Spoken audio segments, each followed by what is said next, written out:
जय हिंद दोस्तों किसी भी एग्जाम को क्वालिफाई करने के लिए सिलेबस और प्रीवियस ईयर क्वेश्चन दोस्तों बेहद इंपॉर्टेंट होता है। जहां सिलेबस से हमें ये पता चलता है कि हमें क्वेश्चन कहां से पूछा जाएगा, वहीं प्रीवियस ईयर क्वेश्चन से दोस्तों क्वेश्चन की डेप्थ की पता चलती है कि कितनी गहराई तक क्वेश्चन पूछा जा रहा है। दोस्तों इस वीडियो में हम 1 दिसंबर 2022 को एसएससी सीजीएल का जो पेपर हुआ था उसको हम फर्स्ट शिफ्ट और दूसरे शिफ्ट के 50 क्वेश्चन को जीएस के जो 50 क्वेश्चन है उसको हम सिलेबस यहाँ पे चर्चा करेंगे, उसका एनालिसिस करेंगे कि किस लेवल से क्वेश्चन पूछा गया है। दोस्तों एसएससी के सिलेबस में जिस तरह से जीएस का स्कोप बढ़ा है उसके लिहाज से ये वीडियो बहुत ही इंपॉर्टेंट हो जाता है। तो अगर थोड़ा सा भी आप दोस्तों कंसेप्चुअल होकर पढ़ लें तो आप 25 में से 15 या 20 क्वेश्चन निश्चय ही कर लेंगे। दोस्तों एसएससी सीजन में काफ़ी क्वेश्चन रिपीटेड होते हैं तो ये वीडियो आपके लिए उतना ही इंपॉर्टेंट हो जाता है। इससे पता चलेगा कि हमें क्या पढ़ना होता है, उसके लेवल क्या होता है। दोस्तों हम पहला क्वेश्चन स्टार्ट करते हैं। किस राज्य के मुख्यमंत्री ने राज्य के सभी आंगनवाड़ियों में बच्चों के पोषण में सुधार के लिए दूध अंडे उपलब्ध कराने हेतु महिला एवं बाल विकास विभाग की एक परियोजना का उद्घाटन किया है? दोस्तों किस राज्य ने ऐसा पहल किया है? तो दोस्तों वो राज्य हो जाएगा केरल। दोस्तों जो भी ऐसे क्वेश्चन पूछे जाते हैं बच्चों और महिलाओं से संबंधित होते हैं, उनके पोषण से संबंधित होते हैं, तो ऐसे क्वेश्चन को आप जरूर देख लें। तो यहीं पे हम बात करें दोस्तों महिला एवं बाल विकास की, तो इसकी स्थापना जो हुआ था वो 1885 में हुआ था, जो मानव संसाधन विकास मंत्रालय के अंतर्गत काम करता था, उसके अंग के रूप में काम करता था। वहीं दोस्तों इसको 30 जनवरी 2006 को इसके इम्पोर्टेंस को देखते हुए इस विभाग को दोस्तों मंत्रालय का दर्जा दिया गया। उसका उद्देश्य जो होता है दोस्तों महिलाओं और बच्चों के समग्र विकास को बढ़ावा देना होता है। इस मंत्रालय से जो भी महिला और बच्चों के पोषण से संबंधित की भी राज्य में योजनाएं बनते हैं तो उसे आपको जरूर एक बार एक नज़र देख लें। हम अगले क्वेश्चन की तरफ बढ़ते हैं। रामकृष्ण मिशन ने समाज सेवा और निस्वार्थ कार्य के माध्यम से किस आदर्श पे बल दिया था? दोस्तों रामकृष्ण की बात करें तो दोस्तों इनका मानना था दोस्तों मोक्ष की प्राप्ति के लिए लोग ईश्वर की पूजा करते हैं, लेकिन इनका मानना था कि गरीब और वंचितों में ही ईश्वर का वास होता है और वो इस मानव को ईश्वर का सूक्ष्म रूप मानते थे। और इन्हीं आदर्शों ने कहीं ना कहीं आप स्वामी विवेकानंद को अपनी तरफ आकर्षित किया था। दोस्तों स्वामी विवेकानंद रामकृष्ण परमहंस के शिष्य थे जिन्होंने रामकृष्ण मिशन की स्थापना कब किया था? 1897 में किया था। तो रामकृष्ण के आदर्शों का जो प्रभाव स्वामी विवेकानंद पर ही पड़ा था कि उन्होंने देश और समाज के लिए इतना बड़ा योगदान दिया। दोस्तों शिकागो में जाके उन्होंने हिंदू धर्म को विश्व से परिचय कराया था दोस्तों। तो उन्हीं के जन्मदिन को दोस्तों 12 जनवरी को युवा दिवस मनाया जाता है। वहीं दोस्तों सामाजिक धार्मिक सुधार में कुछ अन्य संगठन बने थे जो एग्जाम में पूछा जाता है। तो वहीं ब्रह्म समाज की स्थापना किसने किया था? दोस्तों राजा राम मोहन राय ने किया था। आर्य समाज की स्थापना किया था किसने किया था दोस्तों? तो ये दयानंद सरस्वती ने किया था। वहीं प्रार्थना समाज की दोस्तों प्रार्थना समाज जो था उसकी स्थापना केशव चंद्र सेन और आत्मा पांडुरंग ने किया था। दोस्तों हम अगले क्वेश्चन की तरफ बढ़ते हैं। भारत के निम्नलिखित राष्ट्रपतियों में से कौन योजना आयोग के उपाध्यक्ष भी थे? दोस्तों वे कौन से राष्ट्रपति थे जो योजना आयोग के उपाध्यक्ष भी थे? दोस्तों वो राइट आंसर हो जाएगा प्रणब मुखर्जी। दोस्तों राष्ट्रपति बनने से पूर्व वो योजना आयोग के उपाध्यक्ष भी रह चुके थे। वहीं योजना आयोग की बात करें दोस्तों इसकी स्थापना 15 मार्च 1950 को हुआ था। इसका जो प्रमुख कार्य है दोस्तों पंचवर्षीय योजनाओं को बनाना था। दोस्तों इसके अध्यक्ष जो होता है वो प्रधानमंत्री होता है। 1 जनवरी 2015 को इसका नाम बदल करके नीति आयोग रख दिया गया दोस्तों, जिसको थिंक टैंक भी कहते हैं। वहीं नीति आयोग की फुल फॉर्म भी पूछा जाता है दोस्तों, इसका फुल फॉर्म है national institution for transforming India. अगला क्वेश्चन है निम्नलिखित में से किस स्थान पर आणविक विद्युत ऊर्जा संयंत्र नहीं है? तो दोस्तों हम इसे मैप में देख लेते हैं। यहाँ पे देखिए दोस्तों भारत में मुख्य 7 आणविक न्यूक्लियर रिएक्टर हैं दोस्तों। तो जो उत्तर प्रदेश में है वो नरौरा जो बुलंदशहर में स्थित है, राजस्थान में रावत भाटा है दोस्तों, वहीं गुजरात में दोस्तों काकरापार है दोस्तों न्यूक्लियर पावर प्लांट है, महाराष्ट्र में जो है दोस्तों वो तारापुर न्यूक्लियर पावर प्लांट है, कर्नाटक में दोस्तों कैगा है, वहीं तमिलनाडु में दोस्तों 2 है कुरकुलम और कलपक्कम। दोस्तों भारत का सबसे बड़ा पावर प्लांट जो है न्यूक्लियर पावर प्लांट वो कुरकुलम है दोस्तों, ये पूछा गया दोस्तों, इंपॉर्टेंट है। तो हम अपने आंसर में देख लेते हैं। हमारा निम्नलिखित में से किस स्थान पे पूछा है कि संयंत्र नहीं है? तो दोस्तों ये विजयवाड़ा हो जाएगा, विजयवाड़ा में नहीं है दोस्तों। हम अगले क्वेश्चन की तरफ बढ़ें। संसद शब्द किसको संदर्भित करता है? दोस्तों संसद की बात करें तो दोस्तों भाग 5 के 79 जो आर्टिकल है 79 में वहीं संसद के संरचना की बात किया गया है। दोस्तों संसद में दोस्तों लोकसभा और राज्यसभा तथा राष्ट्रपति शामिल होते हैं दोस्तों। वहीं संसद जो होती है वो राष्ट्रीय विधायिका होती है दोस्तों, पूरे देश के लिए कानून बनाती है। वहीं दोस्तों राज्य विधायिका की बात करें तो इसमें विधानसभा तथा मंत्री परिषद शामिल होता है दोस्तों, ये पूरे राज्य के लिए कानून बनाती है। दोस्तों हम अगले क्वेश्चन की तरफ बढ़ें। हमारा अगला क्वेश्चन है, गाल्जी काय में परिपक्व भाग होता है, कौन सा होता है दोस्तों, कैसा होता है दोस्तों, तो पूछा है यहाँ पे, वो उत्तल टाइप का होता है, इस शेप का होता है दोस्तों। वहीं गाल्जी काय की बात करें तो गाल्जी काय दोस्तों इसे कैमिलो गाल्जी ने इसका खोज किया था, इसी के नाम पे गाल्जी काय इसे रखा गया है दोस्तों। इसका शेप जो होता है दोस्तों, ये सूक्ष्म नलिकाओं का समूह होता है और ये थैलियों के रूप में पाया जाता है। वहीं दोस्तों इसके कार्य की फंक्शन की बात करें, इसका कार्य दोस्तों होता है प्रोटीन तथा विटामिन को जटिल रूप में परिवर्तित करता है। वहीं दोस्तों ये लाइसोसोम का निर्माण भी करता है। वहीं दोस्तों इससे रिलेटेड कुछ अन्य क्वेश्चन जो है, लाइसोसोम को दोस्तों आत्मघाती थैली कहते हैं, इसे याद रखिएगा दोस्तों, पूछा जाता है। वहीं माइटोकॉन्ड्रिया को powerhouse of the cell कहते हैं। हम अगले क्वेश्चन की तरफ बढ़ते हैं। बैक स्टिक शब्द का उपयोग निम्नलिखित में से किस क्रीड़ा के लिए किया जाता है दोस्तों, किस क्रीड़ा के लिए किया जाता है बैक स्टिक, तो वो हॉकी क्रीड़ा के लिए किया जाता है। वहीं दोस्तों अन्य शब्दावली जो है, पेनाल्टी है, स्ट्रोक है, स्कूप साइड है, लाइन है और इधर रेफरी है दोस्तों। वहीं अवार्ड की बात करें दोस्तों तो इसे बेटन कप और रंगास्वामी कप और आगा खां कप इसी में किससे संबंधित हो। वहीं दोस्तों उबेर और थॉमस कप बेहद इंपॉर्टेंट है, तो पूछा जाता है किस खेल में दिया जाता है, बैडमिंटन में। डूरन कप किससे संबंधित है, वो फुटबॉल से। वहीं दोस्तों बैडमिंटन की बात करें तो ये किस देश की राष्ट्रीय खेल है, इंडोनेशिया और मलेशिया का दोस्तों, याद रखिएगा। वहीं वॉलीबॉल दोस्तों, वॉलीबॉल श्रीलंका का राष्ट्रीय खेल है दोस्तों, इसे याद रखिएगा दोस्तों। बांग्लादेश का जो राष्ट्रीय खेल है वो कबड्डी है दोस्तों। हम अगले क्वेश्चन की तरफ बात करें दोस्तों, जून 2022 में केंद्रीय कर बोर्ड के नए अध्यक्ष के रूप में किसे नियुक्त किया गया है दोस्तों। इस तरह के क्वेश्चन पूछे जा रहे हैं। देखिए केंद्रीय बोर्ड के जो भी नियुक्तियां होती हैं उसे आप ध्यान में रखें। उसके अध्यक्ष पूछा है तो यहाँ पे नितिन गुप्ता हो जाएगा दोस्तों। नितिन गुप्ता को केंद्रीय प्रत्यक्ष कर बोर्ड का अध्यक्ष नियुक्त किया गया है। वहीं दोस्तों हम अगले क्वेश्चन की बात करें, भारत में दूसरे अंतर्राष्ट्रीय योग को मनाने के लिए क्या थीम रखी गई थी दोस्तों, बहुत ही इंपॉर्टेंट क्वेश्चन है दोस्तों। अंतर्राष्ट्रीय योग दिवस की बात करें दोस्तों, अंतर्राष्ट्रीय योग दिवस दोस्तों 21 जून को मनाया जाता है, 21 जून को दोस्तों मनाया जाता है। और ये दूसरा पूछा है, दूसरे के यानी कि पहले को हम देख लेते हैं। पहले का जो थीम था दोस्तों ये शांति के लिए योग था, वहीं दूसरे के लिए दोस्तों सतत विकास लक्ष्यों की प्राप्ति के लिए योग रखा था, जो दोस्तों कब हुआ था, 2015 में हुआ था दोस्तों। ये पहला जो 2015 में हुआ था और दूसरा जो हुआ था दोस्तों, ये दूसरा वाला 2016 में हुआ था दोस्तों। ये सतत विकास लक्ष्य जो यूनाइटेड नेशन ने एसडीजी के 17 गोल निर्धारित किए हैं, इसलिए ये बेहद ही इंपॉर्टेंट हो जाता है। सतत विकास लक्ष्य दोस्तों उसकी प्राप्ति के लिए रखा गया था। वहीं दोस्तों 2022 में दोस्तों 2022 में कहाँ हुआ था, मैसूर में हुआ था दोस्तों। इसमें जो थीम रखा गया था, मानवता के लिए योग रखा गया था दोस्तों, इसे ध्यान में रखिएगा दोस्तों। हम अगले क्वेश्चन की तरफ बढ़ें, पंजाब में निम्नलिखित में से कौन सा त्यौहार खालसा पंथ के गठन के उपलक्ष्य में मनाया जाता है, तो दोस्तों बैसाखी मनाई जाती है दोस्तों। वहीं बात करें खालसा पंथ की, खालसा पंथ का दोस्तों सिखों के 10वें और अंतिम गुरु गोविंद सिंह ने इसकी स्थापना किया था। अगले क्वेश्चन की तरफ बढ़ें, निम्नलिखित में से किस राजवंश ने विजयनगर की स्थापना किया था, किस राजवंश ने किया था दोस्तों, तो दोस्तों विजयनगर साम्राज्य की बात करें तो विजयनगर साम्राज्य जो था वो इसकी राजधानी हम्पी था। इसमें जो शासक वंश थे वो पहले संगम, दूसरे नंबर पे सालू वंश आए थे दोस्तों, सालू, संगम, सालू और फिर तुलु आए हैं दोस्तों, तुलु, फिर उसके बाद आए आरवीडू दोस्तों। इसको ध्यान में रखिएगा, ये ऑर्डर था उनका शासन करने का। तो इसका जो संगम वंश में हरिहर और बुक्का जो थे उन्होंने इसकी स्थापना किया था। तो ये कौन सा राइट आंसर हो जाएगा, 4 नंबर, संगम राजवंश ने विजयनगर की स्थापना रखा था। तो इससे अन्य रिलेटेड महत्वपूर्ण क्वेश्चन जो है वो संगम राजवंश के 2 प्रतापी राजा थे, देवराय प्रथम जिसे इटली का यात्री आया था, निकोली कोंटी दोस्तों। वहीं देवराय द्वितीय के समय में दोस्तों अब्दुल रज्जाक आया था जो फ्रांस का राजदूत था दोस्तों। वहीं तुलु वंश में दोस्तों तुलु वंश जो था उसमें उसके जो सबसे प्रतापी राजा थे कृष्ण देव राय, और उन्हीं के दरबार में तेनालीराम रहता था। कृष्ण देव राय के दरबार में दोस्तों पुर्तगाली जो यात्री आया था डोमिनोस पायस दोस्तों, ये क्वेश्चन पूछा जाता है।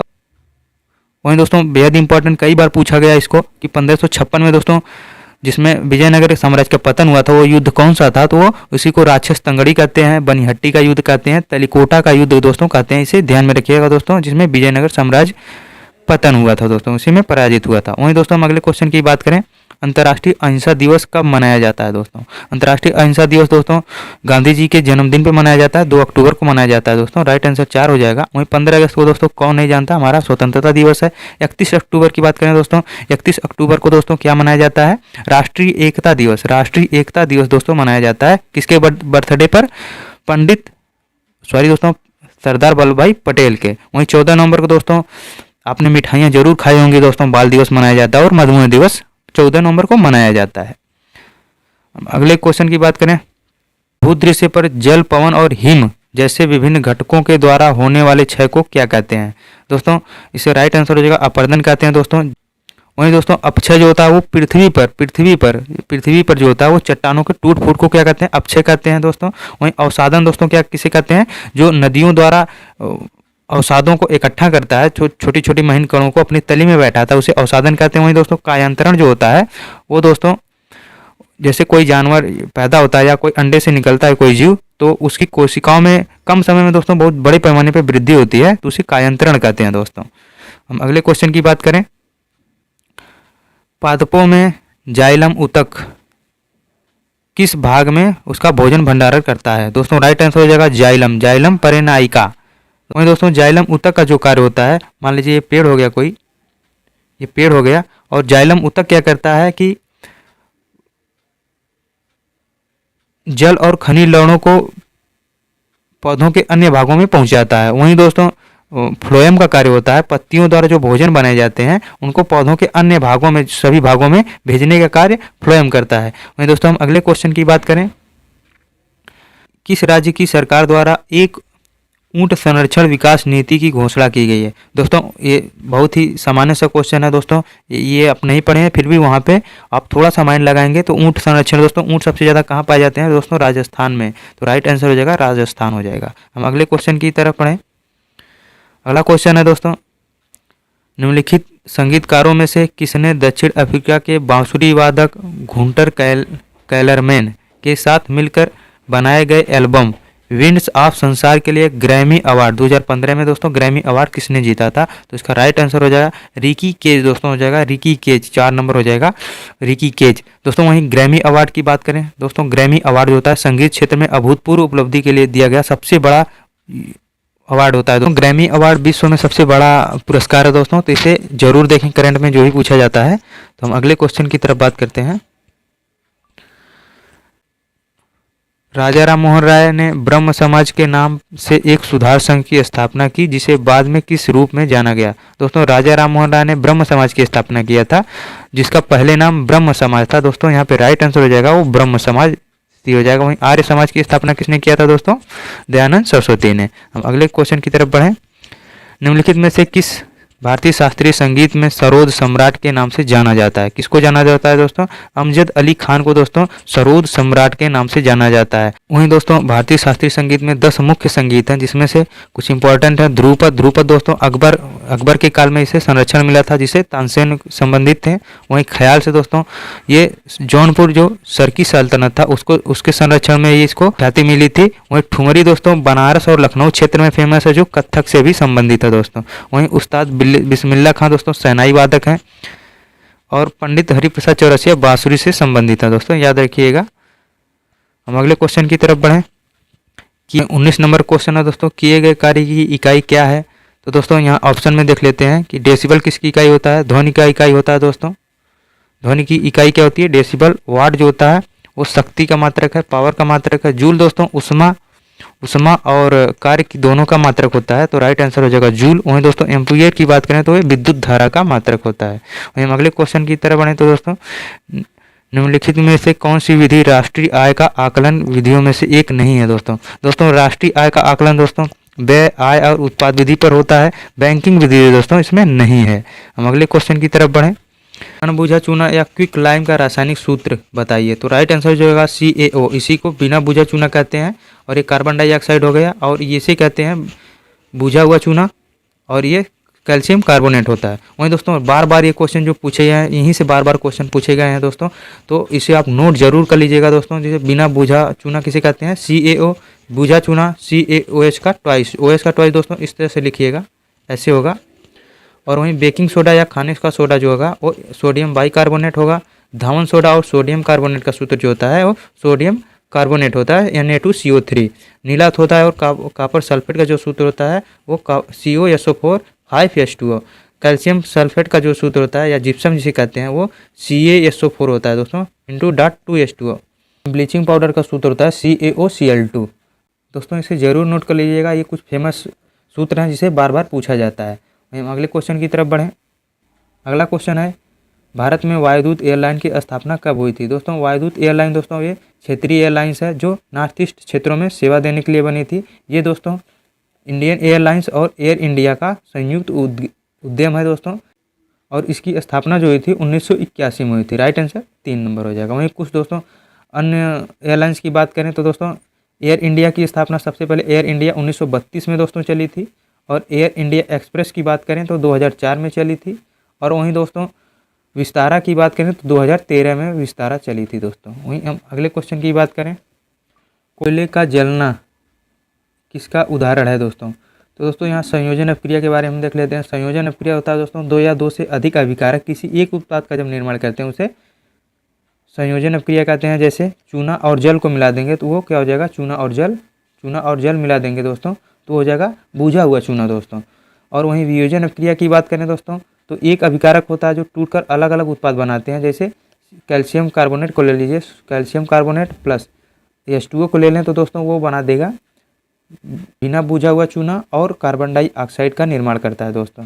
वहीं दोस्तों हम अगले द्विविस्थापन अपक्रिया में क्या होता है, द्विविस्थापन अपक्रिया में दो विपरीत परमाणु समूह मिलकर के आपस में आयनों का आदान प्रदान करके एक उत्पाद बनाते हैं, तो उसे द्विविस्थापन अपक्रिया कहते हैं। तो इसमें जो होता है जैसे मान लीजिए कि NaCl हो गया, Na पॉजिटिव और Cl नेगेटिव मिल करके NaCl का निर्माण करते हैं दोस्तों, तो ये द्विविस्थापन अपक्रिया आ गया। वहीं विस्थापन अपक्रिया की बात करें तो एक तत्व दोस्तों दूसरे तत्व के यौगिक को विस्थापित करके एक नए यौगिक का निर्माण करता है, तो उसे विस्थापन अपक्रिया कहते हैं। जैसे मान लीजिए कॉपर सल्फेट है, कॉपर सल्फेट प्लस 2H2O, अगर हम इसमें जिंक को ऐड करें दोस्तों तो ये ZnSO4 प्लस 2H2O और फिर उसके बाद Cu को दोस्तों बाहर कर देता है। तो यहाँ पे किसको स्थानांतरित करके बना है, विस्थापित करके बना है ये Cu को, तो ये विस्थापन अपक्रिया हो गई। तो यहाँ पे दोस्तों कोयले का जलना पूछा है तो दोस्तों राइट आंसर जो होगा ए होगा, संयोजन अपक्रिया। दोस्तों कोई भी पदार्थ जब जलता है उसे अधिकांशतः संयोजन अपक्रिया में रखते हैं। राइट आंसर जो हो जाएगा ए हो जाएगा। हम अगले क्वेश्चन की तरफ बात करें, निम्नलिखित में से किस राज्य में हड़प्पा के नगर नहीं पाए जाते हैं? दोस्तों बहुत इंपॉर्टेंट क्वेश्चन है, इसे आप दोस्तों एटलस रखे होंगे तो एटलस में देखिएगा सारे मैप वहाँ पे क्लियर कट लिखे हुए हैं, अगर आप देखते होंगे तो यहाँ पे आपका सारी क्वेश्चन सही हो जाएंगे। वहीं हड़प्पा सभ्यता की बात करें दोस्तों तो इसका पूर्वी जो छोर था वो आलमगीरपुर मथुरा में था। आलमगीर इधर बुरजाहोम था सबसे उत्तर में, और सबसे पश्चिम में दोस्तों सुक्का गेंडोर था, और सबसे नॉर्थ में जो था दायमाबाद था दोस्तों। वहीं हरियाणा में दोस्तों राखीगढ़ी पाया जाता है, गुजरात में लोथल है दोस्तों, लोथल और धौलावीरा पाया जाता है। राजस्थान में दोस्तों कालीबंगन है, लेकिन उत्तराखंड में दोस्तों कोई भी प्लेस नहीं पाया जाता है दोस्तों। राइट आंसर 3 हो जाएगा। हम अगले क्वेश्चन की तरफ बढ़ें, स्वतंत्रता के अधिकार में सबसे प्रमुख अधिकार है दोस्तों भारतीय संविधान के भाग 3 में मौलिक अधिकार की चर्चा किया गया है, जिसमें स्वतंत्रता का अधिकार जो है दोस्तों वो 19 से लेकर के 22 तक है। 19 में दोस्तों है वाक और अभिव्यक्ति की स्वतंत्रता, और 20 में दोस्तों अपराधों में दोष सिद्धि का संरक्षण, 21 में दोस्तों जीवन और व्यक्तिगत स्वतंत्रता का अधिकार है। वहीं 22 में दोस्तों है निवारक निरोध से संरक्षण है। वहीं दोस्तों एक आर्टिकल 86वें कॉन्स्टिट्यूशन अमेंडमेंट 2002 में ऐड किया गया, तो वो शिक्षा का अधिकार 21A में रखा गया है। यहाँ पूछा गया कि स्वतंत्रता में सबसे प्रमुख अधिकार कौन सा है दोस्तों, तो उसका राइट आंसर हो जाएगा आर्टिकल नंबर 21 दोस्तों, जीवन और स्वतंत्रता का अधिकार दोस्तों। जान है तो जहान है दोस्तों, जान ही नहीं रहेगा तो अधिकार से क्या मतलब, राइट आंसर ये हो जाएगा। इस तरह से दोस्तों हमने फर्स्ट शिफ्ट के 25 क्वेश्चन को देख लिया है। वहीं दोस्तों हम देखें दूसरे शिफ्ट का, जो 1 दिसंबर को दूसरे शिफ्ट में हुआ था, उसके 25 क्वेश्चन को देख लेते हैं। पहला क्वेश्चन है दोस्तों, निम्नलिखित में से किस शहर ने अंतर्राष्ट्रीय सैन्य खेल परिषद द्वारा आयोजित 2019 के सैन्य विश्व खेलों की मेजबानी की थी? तो दोस्तों इसका राइट आंसर हो जाएगा वुहान चीन, जहाँ से दोस्तों कोरोना का उद्गम हुआ था दोस्तों, उस समय नहीं हुआ था। तो यहाँ पे क्वेश्चन का लेवल देख सकते हैं, थोड़ा सा डेप्थ में पूछा गया है, थोड़ा सा दोस्तों डीप में गया है। तो ऐसे क्वेश्चन अगर आ रहे हैं तो कीजिए, नहीं आ रहे हैं तो छोड़ के आगे बढ़ सकते हैं दोस्तों जीएस में 25 क्वेश्चन में 20 के आसपास जाना बहुत बड़ी बात होती है दोस्तों। तो ये क्वेश्चन कुछ ऐसे क्वेश्चन होते हैं जिसे छोड़ना चाहिए दोस्तों, कुछ क्वेश्चन को आप जानबूझ के छोड़िए दोस्तों, तो उसमें से ये क्वेश्चन है। ऐसे क्वेश्चन अगर आ रहे हैं तो लगाइए, नहीं तो रिस्क लेकर के लगा सकते हैं, लेकिन ऐसे क्वेश्चन को छोड़ देना सबसे बेटर है। अगले क्वेश्चन की तरफ बढ़ें, संगम कविताओं में वर्णित तमिल शब्द मुवेंदार का अर्थ है? तो वहीं दोस्तों संगम कविताओं की बात करें दोस्तों, जो संगम दक्षिण भारत में 3 राजवंश थे, चोल चेर पांड्य, वही संगम साहित्य का निर्माण करते हैं। तो पूछा गया है कि मुवेंदार किससे संबंधित है दोस्तों, इसका राइट आंसर हो जाएगा 3 मुखिया दोस्तों।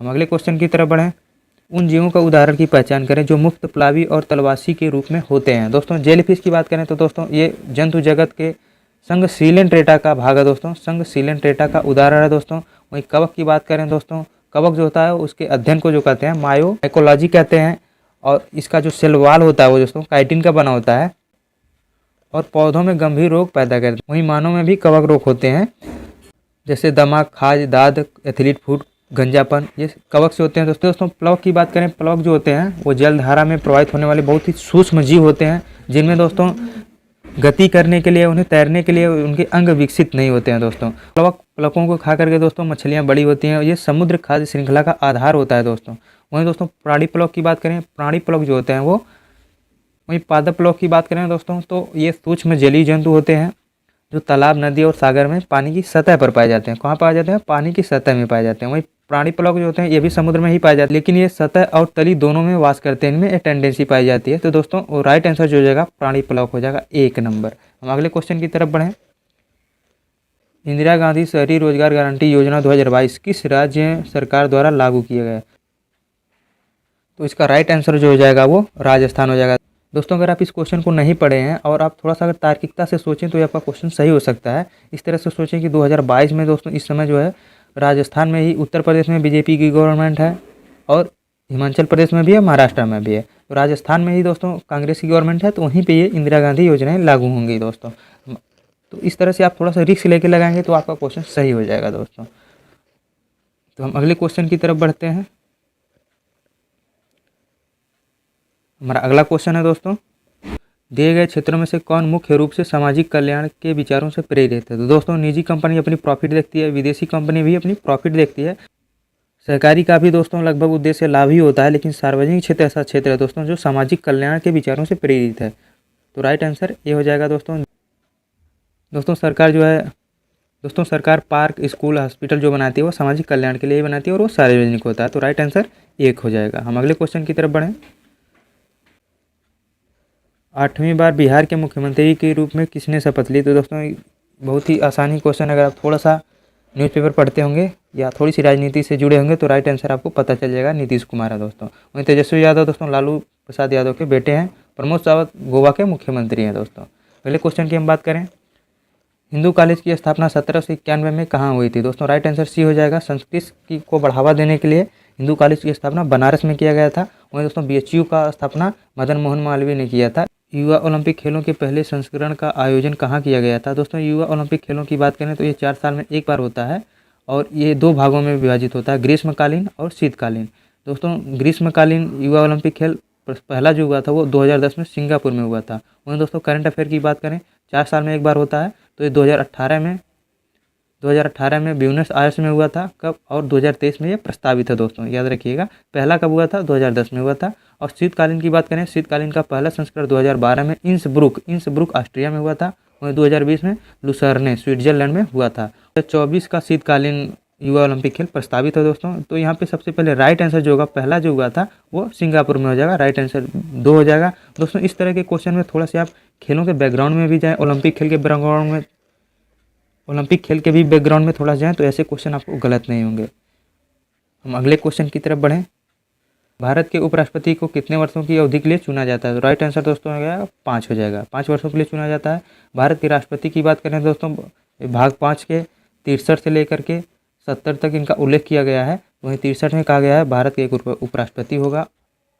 और वहीं दोस्तों 64 में जो कहा गया है ये भारत के राज्यसभा के पदेन सभापति होंगे। किसके? राज्यसभा के सभापति कौन होता है? वो उपराष्ट्रपति होता है दोस्तों। वहीं इनके चुनाव की बात करें दोस्तों, राज्यसभा और लोकसभा के निर्वाचित सदस्यों से इनका चुनाव होता है। हम अगले क्वेश्चन की तरफ बढ़ें। कोशिका चक्र के बारे में निम्नलिखित कथनों में से कौन सा कथन असत्य है? दोस्तों कोशिका से हमारे शरीर का निर्माण होता है। वहीं कोशिका चक्र के बारे में बात करें तो इसमें कोशिका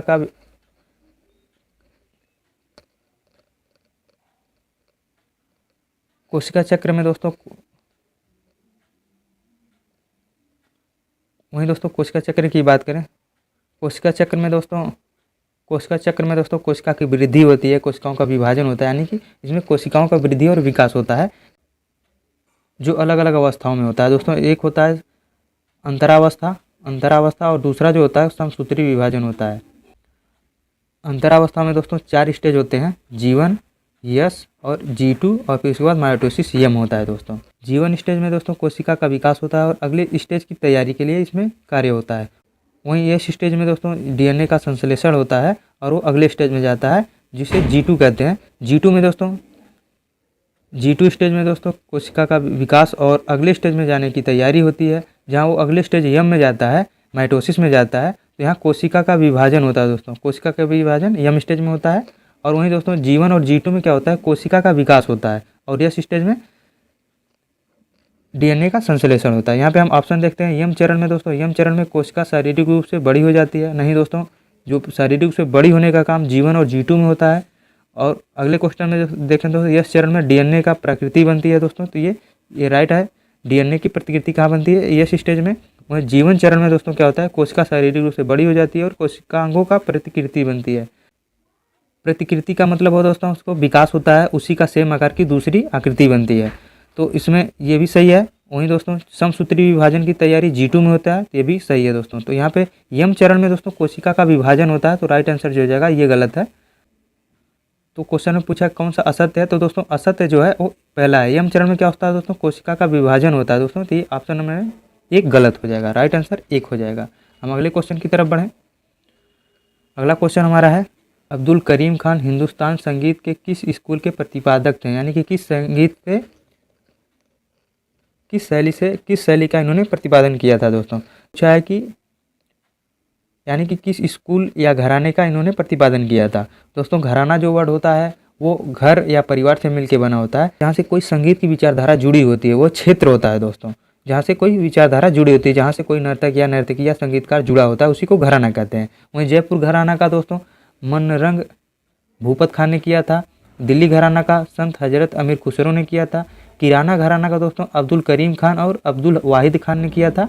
और दोस्तों यही किराने घराने से भीमसेन जोशी जिसे 2008 में भारत रत्न मिला था दोस्तों, किससे जुड़े थे, वो किराना घराने से जुड़े। वहीं ग्वालियर घराने से दोस्तों कृष्ण राव शंकर पंडित और विष्णु पलुस्कर जुड़े थे। तो यहाँ पे पूछा है अब्दुल करीम खान दोस्तों, राइट आंसर जो होगा वो किराना घराने से जुड़े हैं, तो राइट आंसर होगा 3 नंबर। हम अगले क्वेश्चन की तरफ बढ़े दोस्तों। अगला क्वेश्चन हमारा है, निम्नलिखित में से कौन सा त्यौहार अगस्त सितंबर के महीने में मनाया जाता है। मकर संक्रांति दोस्तों। मकर संक्रांति 14 जनवरी को मनाया जाता है। इस दिन दोस्तों राजस्थान में पतंग महोत्सव मनाया जाता है, तो ये जनवरी में मनाया जाता है। वहीं बीकानेर के दोस्तों ये जनवरी में मनाया जाता है, इसे ऊँट महोत्सव भी कहते हैं। वहीं दोस्तों ओणम जो है केरल का प्रमुख त्यौहार है। कहा जाता है कि केरल के राजा महाबली के सुशासन के स्मरण के लिए और उनके स्वागत के लिए इसको मनाया जाता है। और यह दोस्तों अगस्त सितंबर में मनाया जाता है। इसमें जिस तरह से उत्तर भारत में दिवाली मनाते हैं, घर की सजावट, साफ़ सफाई और विभिन्न प्रकार के पकवान बनाए जाते हैं, रंगोलियाँ बनाई जाती हैं, दिया जलाए जाते हैं, उसी तरह ओणम में भी इसी तरह का सजावट और खान पान होता है दोस्तों। राइट आंसर हो जाएगा 2। इसे अगस्त सितंबर में दोस्तों मनाते हैं। हम अगले क्वेश्चन की तरफ बढ़ें। जीवाणु कशाभिका के 3 भाग कौन से होते हैं। दोस्तों ये पूछा है बैक्टीरिया की कशाभिका में 3 भाग कौन से होते हैं। दोस्तों इसका राइट आंसर हो जाएगा वो फिलामेंट, हुक और आधारी सिरा होगा। दोस्तों इसके अतिरिक्त बैक्टीरिया की बात करें तो दोस्तों बैक्टीरिया की खोज जो है लुएनहाक ने किया था। इसका जो नाम दिया था एरेनबर्ग ने दिया था। यह प्रोकैरियोटिक कोशिका होता है, वो मोनोरा जगत में और यह मोनोरा जगत से संबंधित होता है। दोस्तों हम अगले क्वेश्चन की तरफ बढ़ते हैं। कटीली झाड़ियाँ किन क्षेत्रों में पाई जाती हैं। दोस्तों इसका राइट आंसर हो जाएगा शुष्क और रेगिस्तानी क्षेत्रों में पाई जाती हैं, क्योंकि दोस्तों वहाँ वाष्पोत्सर्जन और जल की नमी को बचाने के लिए उनकी पत्तियों में दोस्तों कांटे पाए जाते हैं और उन पत्तियाँ मोम टाइप की होती हैं, जैसे आपने नागफनी और बबूल देखा होगा। वहीं दोस्तों ध्रुवीय प्रदेश की वनस्पतियों की बात करें दोस्तों, तो ये ध्रुवीय प्रदेश में शंकुधारी और अल्पाइन टाइप के वृक्ष पाए जाते हैं, जिसमें ओक, चीड़ और देवदार किस क्षेत्र में पाए जाते हैं, ध्रुवीय क्षेत्रों में पाए जाते हैं। वहीं अत्यधिक वर्षा क्षेत्रों में दोस्तों बात करें तो अत्यधिक वर्षा क्षेत्रों को सदाबहार वन क्षेत्र कहते हैं। क्योंकि दोस्तों यहाँ सदाबहार क्यों कहते हैं, क्योंकि उनकी पत्तियाँ वर्ष भर नहीं गिरती हैं दोस्तों, हर हमेशा हरा भरा रहते हैं। तो ये घने वृक्ष होते हैं दोस्तों। यहाँ पे सूर्य की रोशनी जो है वो सतह तक नहीं जा पाती, इतने घने होते हैं दोस्तों। वहीं हम भूमध्य सागरीय वनस्पतियों की बात करें दोस्तों, इसमें भी वाष्पोत्सर्जन और नमी को बनाए रखने के लिए दोस्तों मोटी छाल वाली वनस्पतियाँ पाई जाती हैं। इनकी पत्तियाँ मोमी और छोटी आकार की होती हैं, जिसमें कुछ फेमस वनस्पतियाँ हैं जैसे चीड़, ओक, चीड़, ओक, सीडर, वालनट, कार्कवुड।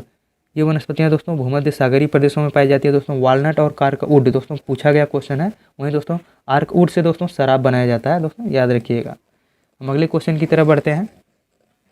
भारत के किस प्रधानमंत्री के नेतृत्व में भारत के संविधान में मौलिक कर्तव्यों को जोड़ा गया था दोस्तों? तो राइट आंसर हो जाएगा इंदिरा गांधी के काल में। संविधान में मौलिक कर्तव्य की बात करें तो ये 42वें कॉन्स्टिट्यूशन अमेंडमेंट 1976 में जोड़ा गया था और उस समय प्रधानमंत्री दोस्तों इंदिरा गांधी थी दोस्तों, याद रखिएगा दोस्तों। और यह स्वर्ण सिंह समूति के संस्तुति से जोड़ा गया था दोस्तों। वहीं दोस्तों नरसिम्हा राव में 1991 में नई आर्थिक पॉलिसी लाई गई थी जिसे एलपीजी कहते हैं, लिबरलाइजेशन, प्राइवेटाइजेशन, ग्लोबलाइजेशन। और वहीं दोस्तों चौधरी चरण सिंह किसानों के लिए बहुत ही काम किए थे। वहीं लाल बहादुर शास्त्री की बात करें दोस्तों, इन्होंने जय जवान जय किसान का नारा दिया था और इनका जो फेमस है वो ताशकंद समझौता भारत और पाकिस्तान के बीच हुआ था दोस्तों। हम आगे क्वेश्चन की बात करें। निम्नलिखित में से कौन सा उच्चतम गुणवत्ता वाला कोयला है दोस्तों? विभिन्न प्रकार के कोयले में दोस्तों कार्बन की मात्रा अलग अलग पाई जाती है। तो वहीं पीट में दोस्तों बात करें तो ये 50 से 60% पाई जाती है। पीट में 50 से 60%, लिग्नाइट में दोस्तों 60 से 70% पाई जाती है। और वहीं बिटुमिनस में दोस्तों 80% तक, 70 से 80% तक कार्बन मात्रा पाई जाती है। एंथ्रासाइट में दोस्तों 80 से लेकर के 85 तक दोस्तों % तक कोयले की उच्चतम गुणवत्ता पाई जाती है। तो यहाँ पे राइट आंसर जो होगा एंथ्रासाइट हो जाएगा दोस्तों। सबसे उच्चतम गुणवत्ता वाला एंथ्रासाइट होता है दोस्तों। हम अगले क्वेश्चन की बात करें।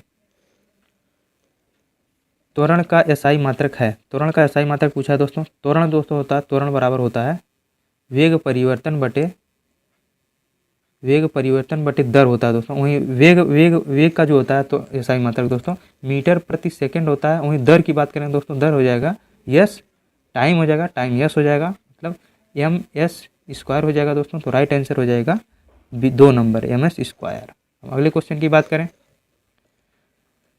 निर्माण श्रमिकों के कौशल को उन्नत करने के लिए मिशन कुशलकर्मी शुरू किया गया था।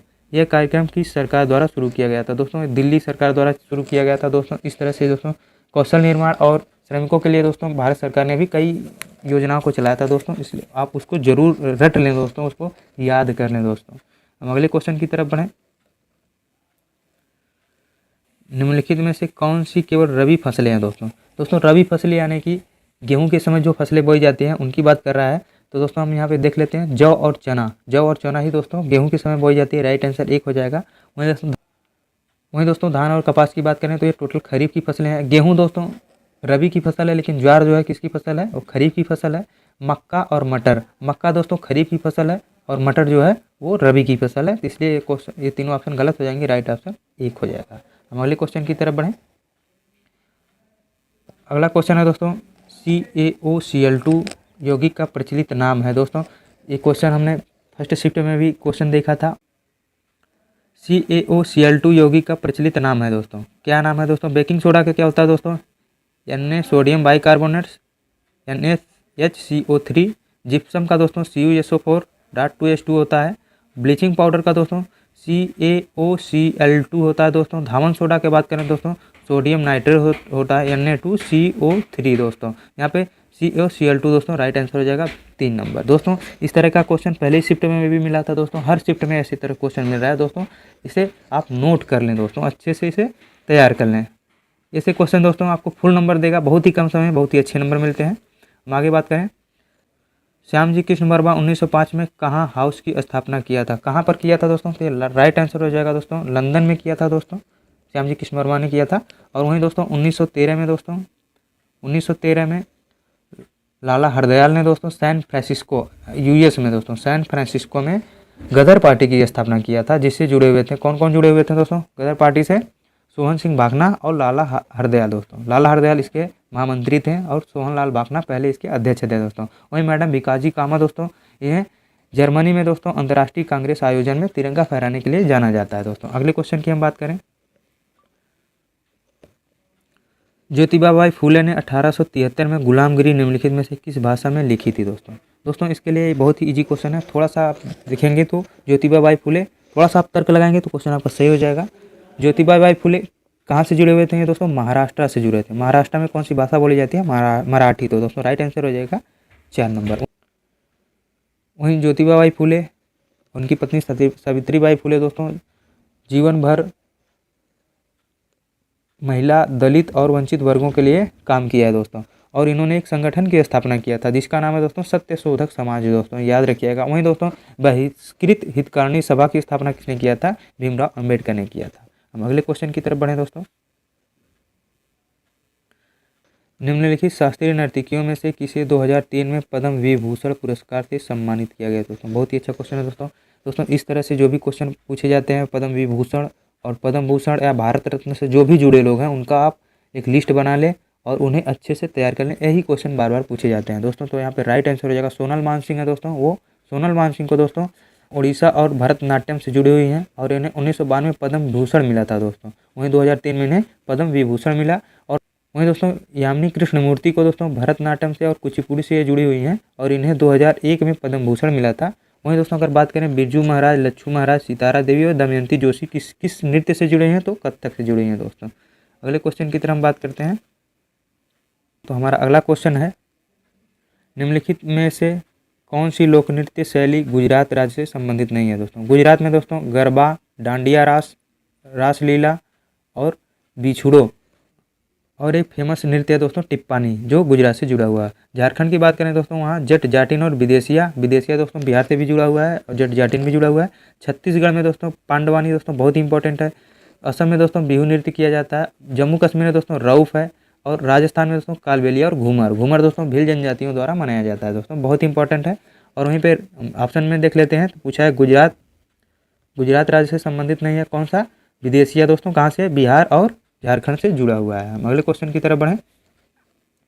निम्नलिखित में से सही युग्म का चयन करें दोस्तों। यहाँ पूछा गया है कि पंचवर्षीय योजना दिया गया है और उसमें मॉडल और उसकी उद्देश्य को दिया गया है। तो पहली पंचवर्षीय योजना दोस्तों किससे जुड़ी हुई थी? हराल्ड डोमर मॉडल से। ये ऑप्शन गलत हो जाएगा। यहाँ पर पूछा है कौन सा सही युग्म है। तीसरी पंचवर्षीय योजना से बात करें दोस्तों, इसका जो उद्देश्य था आत्मनिर्भरता और कृषि था, इसलिए गलत हो जाएगा। दूसरी पंचवर्षीय योजना में दोस्तों ये तीव्र औद्योगिकरण, ये दूसरी पंचवर्षीय योजना का था, तीव्र औद्योगिकरण और बुनियादी उद्योग। और वहीं चौथी पंचवर्षीय योजना दोस्तों राइट है, यहाँ परिवार नियोजन कार्यक्रम लागू किया गया था। तो यहाँ पे राइट आंसर दोस्तों 1 हो जाएगा। दोस्तों वहीं पहली पंचवर्षीय योजना किससे जुड़ा हुआ था? हराल्ड डोमर से, कृषि क्षेत्र पर आधारित था। दूसरी पंचवर्षीय योजना दोस्तों ये पीसी महालनोबिस मॉडल पर आधारित था। वहीं दोस्तों अगर रोलिंग मॉडल पूछे तो कहाँ पे किससे संबंधित है? छठी पंचवर्षीय योजना से जुड़ा हुआ है दोस्तों। इस तरह से हमने दोनों शिफ्ट के 50 क्वेश्चन को देख लिया। इस तरह से आपको पता चला होगा कि क्वेश्चन का लेवल कहाँ है, आपकी तैयारी कहाँ है दोस्तों। धन्यवाद।